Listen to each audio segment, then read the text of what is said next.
حضور کے وصال کے وقت یہ انتہائی اہم موقع تھا جس کو سنبھالا حضرت ابوبکر صدیق رضی اللہ تعالیٰ عنہ نے۔ اس وقت حالت یہ تھی جب حضور کا وصال ہوا تو حضرت عمر رضی اللہ تعالیٰ عنہ تلوار لہرا رہے تھے اور کہہ رہے تھے اگر کسی نے کہا کہ حضور کا وصال ہو گیا تو میں اس کی گردن کاٹ دوں گا۔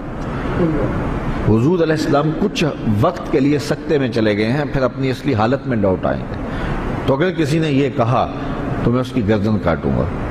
حضرت زید بن عبداللہ کے بیٹے جا کے اپنے باپ کو خبر دیتے ہیں باغ میں کہ ابا جان حضور کا انتقال ہو گیا، تو وہ وہی ہاتھ اٹھا کے اللہ کی بارگاہ میں عرض کرتے ہیں اللہم اذہب بصری حتی لا ارا بعد حبیبی محمد احد صلی اللہ علیہ وسلم۔ وہ کہتے ہیں اے اللہ میری آنکھوں کی بینائی اچک لے، میں ان آنکھوں سے اب حضور کے علاوہ کسی اور کو نہیں دیکھنا چاہتا۔ حضرت انس بن مالک رضی اللہ تعالیٰ عنہ فرماتے ہیں کہ جب حضور مدینے میں داخل ہوئے اس دن سے روشن دن میں نے نہیں دیکھا، اور جس دن حضور کا وصال ہوا اس دن سے تاریک دن میں نے نہیں دیکھا۔ بلال حبشی شہر مدینہ چھوڑ گئے کہ اب ان گلیوں میں حضور نظر نہیں آتے تو شہر میں رہ کے اب کیا کرنا ہے۔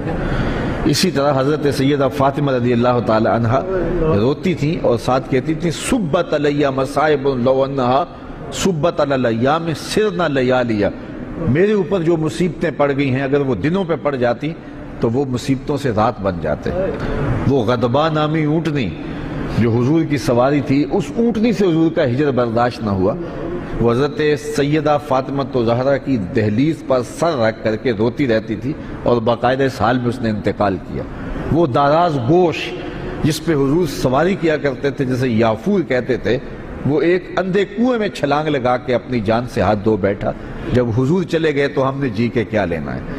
تو ایک عجیب رنگ تھا کائنات کا۔ اب اس حالت کے اندر کہ صحابہ کے اوپر ایک سنکت آ رہی ہے، حضرت عمر تلوار لیے کھڑے ہیں، اور ان حالات میں جو منافق تھے انہوں نے کھیل کھیلا، اور وہ کھیل کیا تھا، بڑا باریک چال تھی ان کی۔ انہوں نے کہنا شروع کر دیا واہ جی واہ، حضور کے موجود ہونے سے کیا رنگ تھا، کیا بہاریں تھیں، کیا نمازیں تھیں، کیا روزے تھے، کیا جہاد تھا۔ اب کس نے نماز پڑھنی ہے، اب کس نے روزہ رکھنا ہے، اب کس نے زکوٰۃ دینی ہے، اب کس نے حج کرنا ہے، اب کس نے اپنے مال کو پیش کرنا ہے۔ یہ تو ساری بہاریں ان کے دم سے تھیں، تو جب حضور وصال کر گئے ہیں تو اب کس نے یہ نیکی کے کام کرنے ہیں۔ اب پھر وہی قتل و غارت ہوگی، پھر وہی سب کچھ ہوگا۔ تو اس طرح سے انہوں نے یہ بات پھیلانی شروع کر دی۔ اب مجھے بتاؤ کہ یہ کتنا نازک موقع تھا، اور حالات صحابہ کے یہ تھے کہ ان سے سنبھلا نہیں جا رہا تھا۔ عین اس موقع پر امت کو جس شخص نے سنبھالا اس شخص کا نام ابوبکر صدیق رضی اللہ تعالیٰ عنہ۔ تو حضرت ابوبکر صدیق کھڑے ہوئے اور لوگوں کو متوجہ کیا، اور لوگ متوجہ ہو کے ان کے قریب آئے، لیکن حضرت عمر رضی اللہ تعالیٰ عنہ اسی حالت میں تھے۔ لیکن جب آپ نے لوگوں کو قریب کیا تو وہ بھی آ گئے، تو آپ نے لوگوں سے مخاطب ہو کر کہا لوگوں مجھے ایک بات بتاؤ کہ تم کس کی عبادت کرتے ہو؟ تو انہوں نے کہا کہ ہم اللہ کی عبادت کرتے ہیں۔ تو کہا کہ وہ تو حی ہے، وہ تو لا یموت ہے، وہ تو زندہ ہے، اس کو موت نہیں ہے۔ اور حضور اللہ کا فرمان اور حکم لے کر آئے تھے، اور جو ذمہ داریاں تھیں وہ نبھا کے حضور چلے گئے۔ اور پھر آپ نے وہ آیت پڑھی وما محمد اللہ رسول۔ صحابہ فرماتے ہیں ہمیں پتہ چلا کہ یہ آیت اس موقع کے لیے نازل ہوئی تھی، ہمیں پہلے کبھی اس کی طرف توجہ ہی نہیں ہوئی تھی۔ اور پھر فرمایا کیا جس دین کے لیے رسول اللہ نے اپنی ساری زندگی لگا دی، حضور نے اپنی ساری جوانی لگا دی، حضور نے ایک ایک لمحہ جس دین کے لیے صرف کر دیا، کیا حضور کے وصال کرنے کے بعد تم اس دین کو چھوڑ دو گے؟ صحابہ نے کہا کیوں چھوڑیں گے، ہم تو کھڑے ہوں گے اس دین کے لیے۔ تو کہا پھر حضور چلے گئے اور تمہارے کندھوں پہ یہ ذمہ داری ڈال گئے ہیں، اب اٹھو اور اس دین کا جھنڈا لے کے پوری دنیا کے اوپر نکلو۔ اور اس جملے نے امت کو کھڑا کر دیا۔ تو اس وقت منافقین جو چال چل رہے تھے اور اسلام کے خلاف جو باریک چال چل رہے تھے، اگر حضرت صدیق اکبر رضی اللہ تعالیٰ عنہ بھی اس وقت اسی حالت میں چلے جاتے جس حالت کے اندر باقی لوگ صدمے سے نڈھال تھے، تو مجھے بتاؤ کہ کون سنبھالا دیتا اور کون جو ہے وہ اس وقت امت کو سنبھالتا۔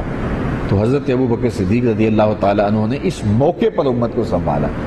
دوسری بات یہ ہوئی کہ امت تقسیم ہونے لگی تھی، یہ بات طے ہونے لگی کہ انصار سے خلیفہ ہوگا اور ایک مہاجرین سے ہوگا۔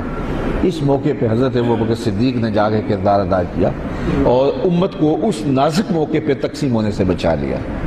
آج لوگ کہتے ہیں کہ ادھر حضور علیہ السلام کا جست انور پڑا ہوا تھا اور انہیں خلافت کے معاملے پڑے ہوئے تھے، اور میاں یہی تو کام تھا ذمہ داری کا جو کرنے کا تھا، جو حضرت سید صدیق اکبر نے کیا۔ اس وقت اگر نہ اٹھتے تو امت دو حصوں میں تقسیم ہو چکی ہوتی۔ تو یہ وہ احسان ہے حضرت ابوبکر صدیق رضی اللہ تعالیٰ عنہ کا کہ لہجہ ان کا بھی پھٹ رہا تھا۔